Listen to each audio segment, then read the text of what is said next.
What's up, YouTube? So I have a Nissan Titan here. A customer was here first thing in the morning, and a buddy put wheels and tires on an 11-link kit on his truck. And what they're coming encounter with now is that the upper control arm is clipping the body. So this side is not horrible.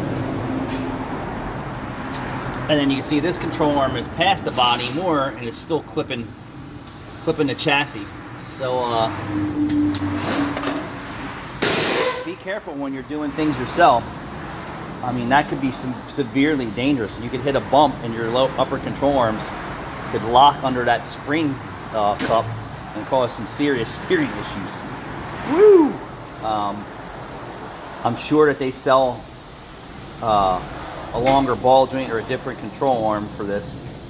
The rear shocks started to leak also, so I'm not sure what I'm going to do for this guy today. I'm going to take a closer look at it and see if it's just some clearance work. Be careful when you're doing your own correction kits. Thanks for watching.